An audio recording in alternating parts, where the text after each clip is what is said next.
Most people have a subconscious fear of success. Hi, I'm Corinne Christensen and welcome to my YouTube channel. I think the biggest thing that we really fear is a possible change in our relationships. Maybe our friends, maybe our family, co-workers. There's so many different kinds of relationships that we have. But we wonder if things, like if all of a sudden all of our wildest dreams came true, I think subconsciously we wonder like if people will treat us differently. And your subconscious mind is so powerful. It's like a sponge. It takes in everything that you've seen from like 0 to 7 years old. So beliefs of your parents and maybe limiting beliefs. A lot of times they're reflected in us subconsciously and we don't realize it right away. And the subconscious mind is like, it is such a powerful computer. Its main job is to keep you safe. So anything that's out of the ordinary, it will kind of right away kind of jolt your nervous system, put the old fight and flight, and it'll be like, oh, you don't want to do that. What do you want to do that? Last time you did that, remember this happened and maybe it was a failure.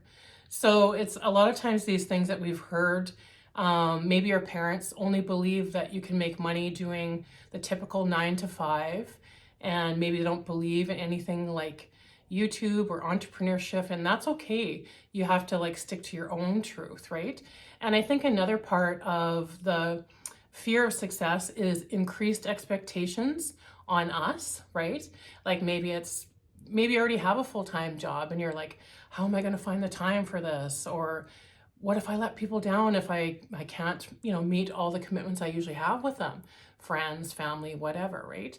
So all these things kind of, or maybe you have a little bit of imposter syndrome, and that's where like, who is this person? I don't know this new person that we're trying to become.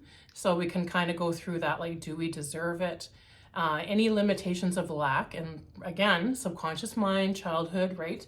If there was any feelings that you were not worthy, not good enough, that will subconsciously show up too, right? And I just think that a lot of times maybe it's a fear of alienation. What if we have these wonderful friendships and you're pursuing something and you're changing and you're growing, and some people will either ride along with you or some people will prefer to, just fade away, right? And that's okay too. Like we have to realize that we came here to grow and evolve, right?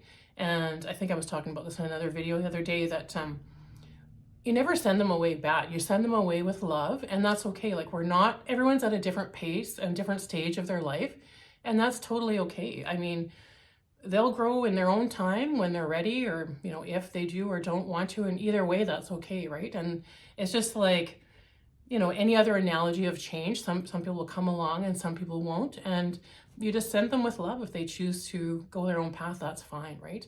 And I think a lot of times another thing that we do to ourselves is sometimes we'll self-sabotage, right?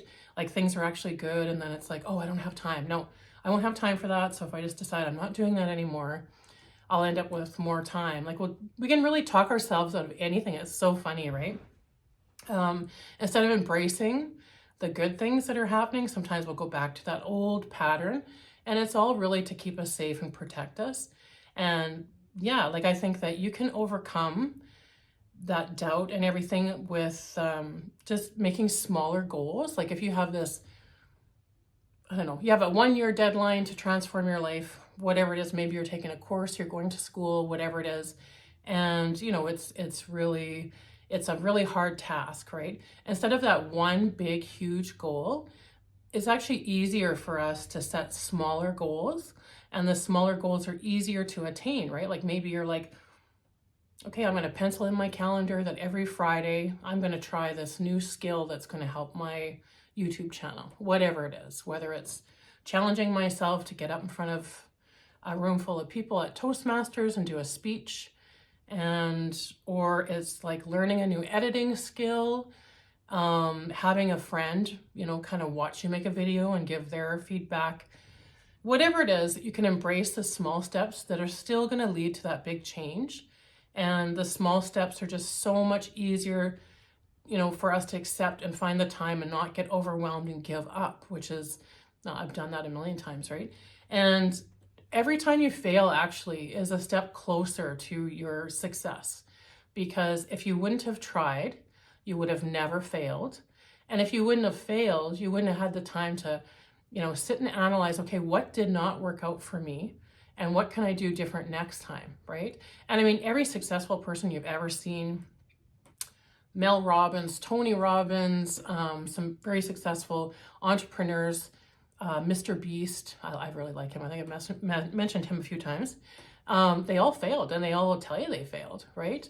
And we just have to learn to also celebrate the little wins. Like if one little thing worked perfect for you, celebrate it, right?